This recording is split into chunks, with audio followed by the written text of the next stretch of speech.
Standard 9, English, Unit 7, Adolescent Speak. Adolescence એટલે કે તરુણાવસ્થા. તરુણાવસ્થા બોલે છે. બચપણમાં અને યુવાવસ્થા વચ્ચેનો આવતો સમયગાળો એટલે કે તરુણાવસ્થા. એટલે કે 13 થી 18 વર્ષ વચ્ચેની ઉંમર કે જેમાંથી તમે હમણાં પસાર થઈ રહ્યા છો. અને આ જ સમયગાળા દરમિયાન શારીરિક અને માનસિક ઘણા ફેરફાર આવે છે. ઘણી સમસ્યાઓ અને મૂંઝવણ પણ ઊભી થતી હોય છે. ત્યારે માતા પિતા દ્વારા બાળકોને માર્ગદર્શન અપાતું હોય છે. અને આ જ સમય મિત્રો અભ્યાસ માટે પણ ખૂબ જ જરૂરી સમય છે, જેનાથી તમારા ભવિષ્યનો બેઝ તૈયાર થતો હોય છે. તો આ સમયમાં જે શારીરિક માનસિક ફેરફારને કારણે ઘણા બાળકો ડિસ્ટ્રેક્ટ થતા હોય છે. તેમને બાહ્ય આકર્ષણ, બાહ્ય મિત્રો સાથે ફરવા જવાનું, મિત્રો સાથે વધારે ગમે, તો ક્યારેક ક્યારેક સ્મોકિંગ જેવી કુટેવો પણ આવી જતી હોય છે. અને જો સાચું માર્ગદર્શન ના આપવામાં આવે અથવા તો પેરેન્ટ્સ બરાબર ધ્યાન ના આપે તો ઘણા બાળકો ગેરમાર્ગે પણ દોરાઈ જતા હોય છે. એટલે આ સમયગાળો ખૂબ જ સાચવી લેવો જોઈએ. કોઈ પણ પ્રકારની સમસ્યા હોય તો માતા પિતા સાથે તમારે એને શેર કરવી જોઈએ અને એ બાબતે તમે માર્ગદર્શન લેવું જોઈએ. તો આપણા આ યુનિટમાં પણ આવું જ કંઈક વાત કહેવામાં આવી છે કે વિદ્યાર્થીઓને જે આવી સમસ્યાઓ છે તો એના માટે વિડીયો કોન્ફરન્સ દ્વારા એમને ગાઈડન્સ આપવામાં આવે છે. So let's see pre-task A. There is a poster on the door of Mickey's room. There are some instructions in it. Read them. So we can see a picture here અને તમે અહીં poster પણ જોઈ શકો છો. એમાં પોતાના રૂમના રૂલ્સ બનાવ્યા છે કે 1. No smile, no entry. Second છે ડોન્ટ ઓપન માય ડ્રોવર. ત્રીજું છે no comments on my music please. So now you have to add 3 more such instruction of your own. હવે તમે તમારા રૂમ માટે કોઈક આવી ઇન્સ્ટ્રક્શન લખવા માંગતા હોય તો તમે તમારી જાતે લખવાની છે કે as for example don't touch my books or CDs or gadgets etcetera. તો આ રીતે તમારે લખવાનું છે. And now complete this dialogue the best way you can and practice it with your partner. So અહીંયા ડાયલોગ તમારે પૂરો કરવાનો છે. જ્યારે ડાયલોગ પૂરો કરો મિત્રો ત્યારે તમારે ઉપરનો પ્રશ્ન શું છે અથવા તો નીચે કયો આન્સર છે એના આધારે આપણે ડાયલોગ પૂરો કરવો જોઈએ. As for example A. This is the room I have to let. I have to let એટલે કે આ એ રૂમ છે કે જે મારે ભાડે આપવાનું છે. તો B. It looks very nice. તો A. The rent is ₹600 per month.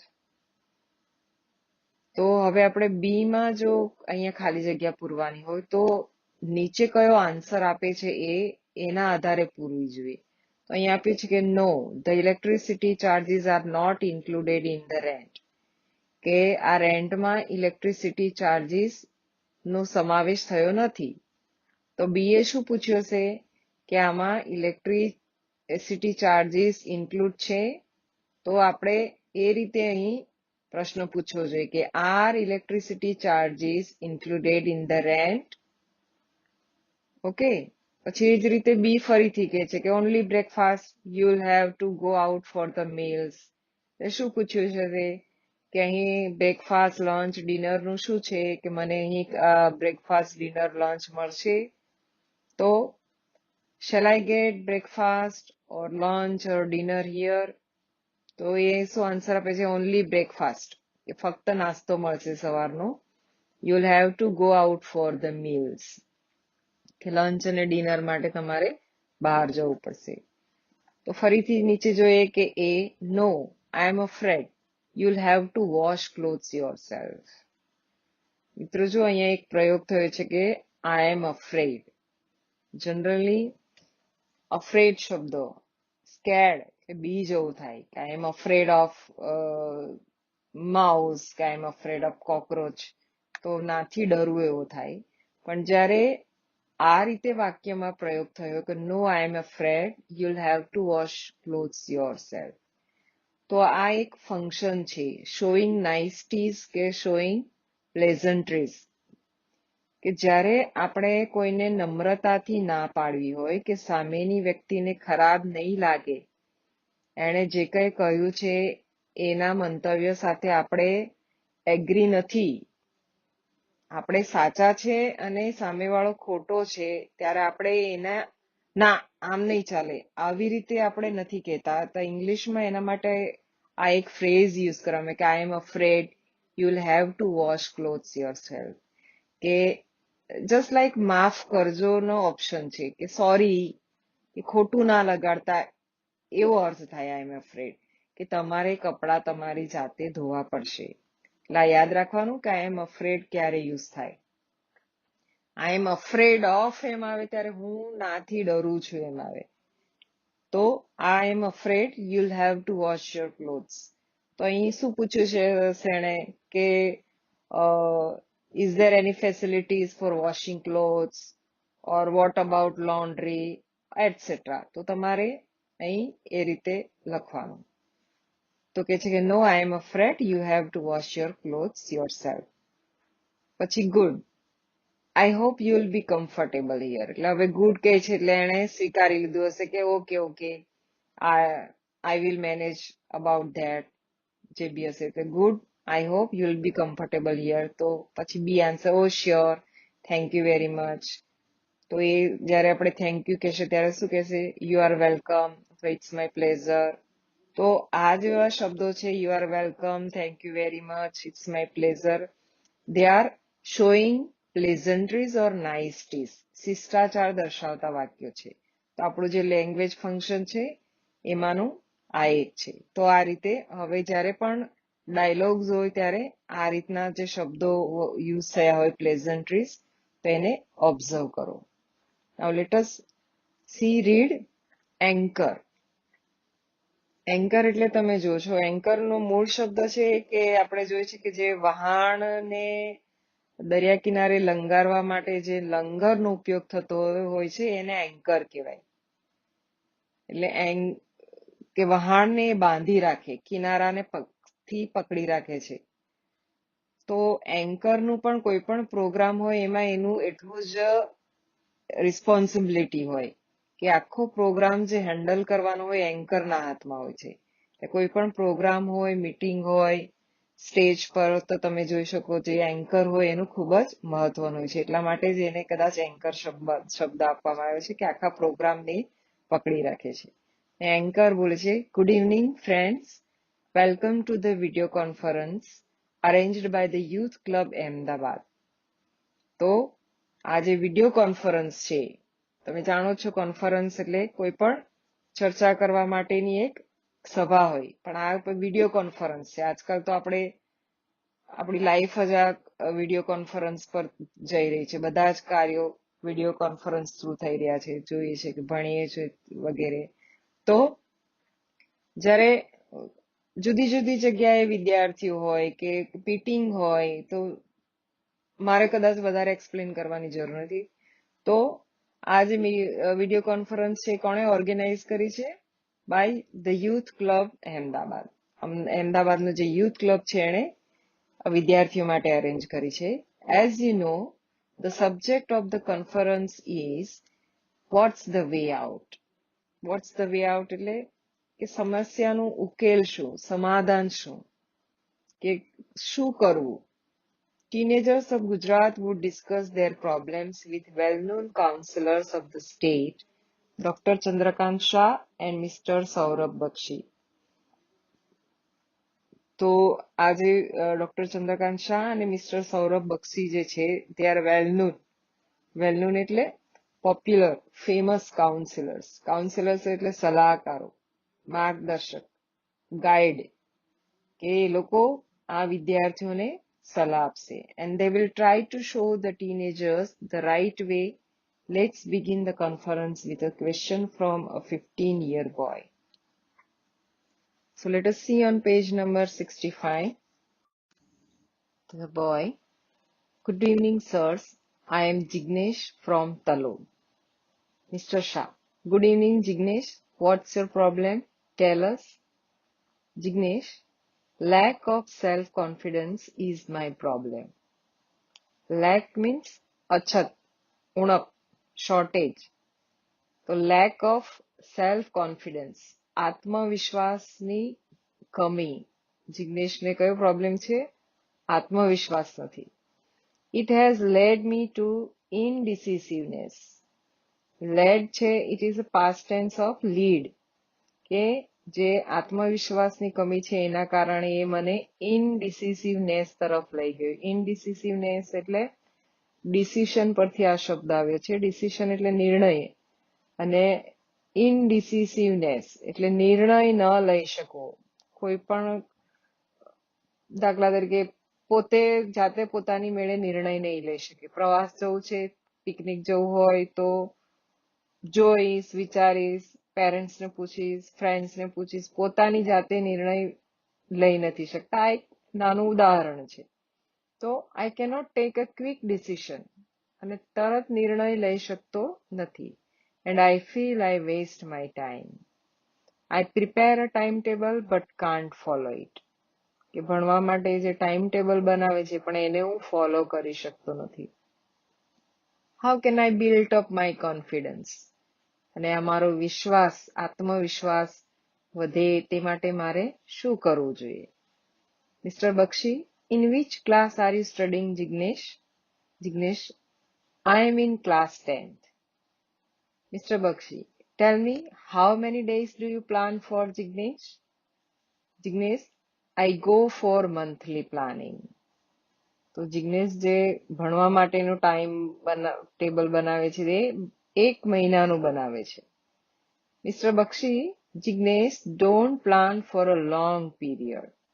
Don't set such a difficult goal to achieve. Be practical. Goal means ધ્યેય, લક્ષ્ય, અને achieve એટલે મેળવવું, to get, to obtain, to receive. કે આટલા મુશ્કેલ લક્ષ્ય નહીં રાખવું જોઈએ, કે પ્રેક્ટિકલ, વ્યવહારુ બનો. Jignesh, so should I plan for a week, sir? No. Mr. Bakshi said, not even for a week. કે અઠવાડિયાનું પણ પ્લાનિંગ ના કરવું.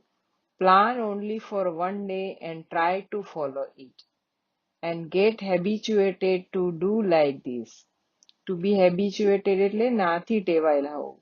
મિત્રો, તમે અઠવાડિયાનું પણ પ્લાનિંગ બનાવો તો આપણને ખબર નથી કે નેક્સ્ટ ડે શું થવાનું છે. કોઈક પણ પ્લાન ચેન્જ થઈ જાય તમારો, કોઈક બીમાર પડી જાય, કશું પણ થાય એટલે તમારું એ દિવસનું કામ રહી જતું હોય. એટલે તમને સોમવારનું કામ રહી જાય એટલે સોમવારનું મંગળવાર પર થાય, એટલે મગજ પર ભાર રહે કે સોમવારનું તો બાકી છે, ઉપરથી મારે મંગળવારનું કામ કરવાનું છે. એટલે આવી જ્યારે સમયથી ચોક્કસ બંધાયેલા ના રહેવું છે, જેથી એક જ દિવસનો પ્લાન કરો કે આજના જ દિવસે મારે શું કરવાનું છે. ને એમાં પણ કોઈક તમારું પ્લાન હોય 2 કલાક કે ફેમિલી ગેધરિંગ હોય તો 2 કલાક રાખીને પછી પ્લાન કરવું, જેથી તમને એમ ના થાય કે અરે મારું ભણવાનો સમય જઈ રહ્યો છે. એટલે કોઈ પણ પ્લાનિંગ એવી રીતે કરો કે મગજ પર ટેન્શન ના રહે, નહીં તો તમારું કામ ડીલે થતું જાય અને પાછળનું વધતું જાય. એટલે જ્યારે તમે ભણવા બેસો ત્યારે ભણવાનું તો સાઈડ પર રહે છે, મગજ પર એમ થાય કે હજુ મારા 2 વિષય તો વધારાના પડ્યા છે. એટલે ક્યારેય પણ અઠવાડિયાનું પણ પ્લાનિંગ ના કરવું જોઈએ. સવારે ઉઠો કે અથવા આગલા દિવસે જ નક્કી કરી દેવાનું કે કાલે મારે આ ચેપ્ટરનું આટલું જ પૂરું કરવાનું છે, કે 2 જ વિષય પૂરા કરવાના છે, વધારે વિષય પણ ના લેવા જોઈએ. તો આ રીતનું પ્લાનિંગ કરવું જોઈએ. So Jignesh, will it build confidence in me? Mr. Bakshi, certainly. Only a few minutes back you said you can't follow the timetable. This fact discourages you. Discourages એટલે હતોત્સાહ કરે છે, નિરાશ કરે છે કે તમે મહિનાનું ટાઈમ ટેબલ હોય તો ફોલો. મહિનામાં તો કેટલી ઘટનાઓ બનવાની છે જે તમને ખબર નથી. તો આના કારણે તમે સતત થાય કે હું મારું કામ જે નક્કી કરેલું પૂરું નથી કરી શકતી, મારું કામ રહી જાય છે એટલે આ વસ્તુ તમને ડિસ્કરેજ કરે છે. So follow your time table for some days. It will boost your confidence. Boost એટલે ઇન્ક્રીઝ, આગળ વધારશે. તમારું જે ડેઇલી પ્લાનિંગ કરો અને એ ડેઇલી પ્લાનિંગને જ ફોલો કરો. એટલે એના કારણે તમને થશે કે હા, આજે મેં વિચારેલું કામ મારાથી પૂરું થઈ જાય છે. એના કારણે તમારો આત્મવિશ્વાસ વધશે. ભણવાનું જ નહીં, કોઈ પણ બીજું અન્ય કામ હોય, ઘરે રૂમ ઠીક કરવાનો હોય, તમારું કપબોર્ડ ઠીક કરવાનું હોય, ટેબલ મમ્મીને કામ, તો એ પણ એટલું જ પ્લાનિંગ કરવું જોઈએ કે જે તમે એક દિવસમાં કરી શકો. તો આ રીતે તમને તમારો આત્મવિશ્વાસ વધશે કે હા, મેં ધારેલું કામ હું કરી શકું છું. Jignesh, thank you, sir. Anchor. Jignesh will be a confident man. Let's listen to the young lady online. The girl. Namaste, sirs. I am Dilshad from Rapper. My face is full of pimples. How can I get rid of them? So, to get rid of means નાથી છુટકારો મેળવો, કે આખો ચહેરો મારો ખીલથી ભરાયેલો છે. Pimples એટલે ખીલ. તો મારે એનાથી કઈ રીતે છુટકારો મેળવવો? કારણ કે આ જ એજમાં મેક્સિમમ ખીલ થતા હોય છે. એનું કારણ બી છે કે એક તો આપણું ખાવાનું, બહારનું ખાવાનું, ઓઇલી ખાવાનું, એક્સરસાઇઝ ઓછી થઈ જાય, એટલે આવા કારણો. અને બીજું છે તમારો ફિઝિકલ ચેન્જીસ. તો આવા કારણોસર આવા ખીલ થતા હોય છે. Mister Shah, what have you done so far? કે હમણાં સુધી, ટીલ નાઉ, તમે શું કર્યું એ ખીલ માટે? Dilshad, I have applied various creams but nothing has worked. Various એટલે ડિફરન્ટ, જુદા જુદા, કે મેં જુદા જુદા ક્રીમ્સ એપ્લાય કર્યા, મોઢા પર લગાડ્યા, ટીવીમાં એડમાં જેટલા પણ આવે એટલા બધું જ લગાડ્યું, પણ કશું જ કામ કર્યું નહીં. Mr. Shah, Dilshad, don't worry too much. Pimples are common at this age and they are sure to go. કે એના વિશે વધારે ચિંતા કરવાની જરૂર નથી, કે આ ઉંમરમાં ખીલ થાય એ કોમન વસ્તુ છે, બધાને જ થાય. ઘણા વ્યક્તિને હેરિડિટરી હોય છે, વારસાગત, પેરેન્ટ્સને, ભાઈ બહેનોને વધારે થતા હોય છે, તો એના લીધે થતા હોય. So they are sure to go, તો એ જવાના જ છે. Dilshad, but how? I am tired of applying creams. હવે ઘણાને છે ખૂબ જ વધારે પડતા ખીલ હોય છે, આપણે જાણીએ છીએ. તો એવા naturally they are very much disturb, થોડોક કોમ્પ્લેક્સ ફીલ કરતા હોય છે આ ઉંમરમાં. જયારે સમજણ આવે ત્યારે કશું નથી, પણ આ ઉંમરમાં એવું હોય છે કે બહુ ખીલ હોય તો થોડુંક એમને મનમાં થયા કરતું હોય. તો ઘણી વાર વધારે પડતા જે ખીલ હોય છે, તો ક્યારેક કંઈક તમને કોઈ એલર્જી હોઈ શકો તમે, અથવા તો ક્યાંક તમને બ્લડમાં કોઈ ખામી હોઈ શકો, અથવા તમારો ફૂડ, અથવા તો કોઈ પણ એટમોસ્ફિયર. તો આવ્યા બધા ઘણા બધા કારણો હોય ત્યારે તો then you should consult the skin specialist or the doctor. So don't get carried away by the ads. carried away એટલે પણ દોરાઈ જવું, કે જે એડ આવે છે એડવર્ટાઇઝમેન્ટ, તો એનાથી તમારે દોરાઈ જવાની જરૂર નથી. Better consult a skin specialist. કે જો આ વધારે પડતા ખીલ હોય તમને, તો તમારે સ્કિન સ્પેશિયાલિસ્ટનું કન્સલ્ટ કરવું જોઈએ, સલાહ લેવી જોઈએ. Dilshad, thank you sir. Anchor. Dr. Shah, here is Antim with a question. Antim, good evening, sirs. I am Antim from Kavitha. Mr. Bakshi and Dr. Shah, good evening. What's your question? Antim, sir, can a blood donor acquire HIV? Blood donor એટલે જે blood donate કરે છે, તો રક્તદાતા. Acquire એટલે two gate, કે એને HIV નો patient હોય તો એને કોઈ રક્તદાતા બ્લડ આપે તો એને એનો ચેપ લાગી શકે? એકચ્યુઅલી આ પ્રશ્ન જ અયોગ્ય છે, કારણ કે આપણે કદી પણ જે બ્લડ ડોનેટ કરે એને ખબર નથી કે મારું બ્લડ કોને જશે. કે સીધું પેલું ફિલ્મમાં બતાવે કે એ એક જગ્યાએ અહીંથી બ્લડ લઈને બાજુમાં પેલું ચડતું હોય, એ વસ્તુ જ ખોટી છે. કારણ કે તમારું બ્લડ જે તે પેશન્ટને જતું એવું હોય નથી હોતું, પણ તમારે તમારું બ્લડ જાય, એના પર પ્રોસેસ થાય, એને સ્ટોર કરવામાં આવે પછી જતું હોય. એટલે આ પ્રશ્ન જ અયોગ્ય છે HIV, you know that human immunodeficiency virus, કે એના વિશે તમે ભણી જ ગયા છો. Mr. Bakshi, that's a good question. By the way, a student like you cannot donate blood. Now here there is another phrase, by the way. તો આ પણ એક તમારું ફંક્શન છે કે જ્યારે કોઈ એક વાત ચાલતી હોય અને તમારે કોઈક નવો ટોપિક ઉમેરવો હોય, કે જે વાત ચાલી રહી એનાથી કોઈક જુદો ટોપિક ઉમેરવો હોય તો તમે ત્યારે આ શબ્દ યુઝ થાય છે, બાય ધ વે. તો અહીંયા HIV ની વાત થઈ રહી છે, ત્યારે ડોક્ટર કહે છે કે by the way a student like you can not donate blood. કે સૌથી પહેલા તો તમારા જેટલા વિદ્યાર્થીઓ, આપણે જાણીએ છીએ કે અહીંથી 13 થી 18 વર્ષની ઉંમરના વિદ્યાર્થીઓ છે, એટલે તો સૌથી પહેલા તો તમે બ્લડ જ ડોનેટ ના કરી શકો. પણ જાણકારી માટે કે છે, Antim says I know that sir, I just want to know, કે ખાલી હું જાણવા માંગુ છું. So, Mr. Bakshi, it is quite safe to donate blood to an HIV patient. Quite એટલે એકદમ, extremely. કે HIV પેશન્ટને બ્લડ ડોનેટ કરવું એકદમ સેફ છે. જે આગળ મેં કહ્યું તે કે બ્લડ ડોનેટ કરો ત્યારે એવું નથી હોતું કે આ બ્લડ HIV પેશન્ટને જ જશે. The blood donor cannot get infected because the instruments are sterilized. Blood ડોનરને ક્યારે પણ ઇન્ફેક્શન થતું નથી કારણ કે બધા જે ઇન્સ્ટ્રુમેન્ટ્સ હોય છે સ્ટરીલાઇઝ થયા હોય છે. Antim says thank you sir. Anchor, you should know AIDS for no AIDS. So અહીંયા એઇડ્સ ના બે અર્થ થાય છે. એક તો એઇડ એટલે સારવાર, આપણે પ્રાથમિક સારવાર કહીએ છીએ, પ્રાઇમરી એઇડ્સ.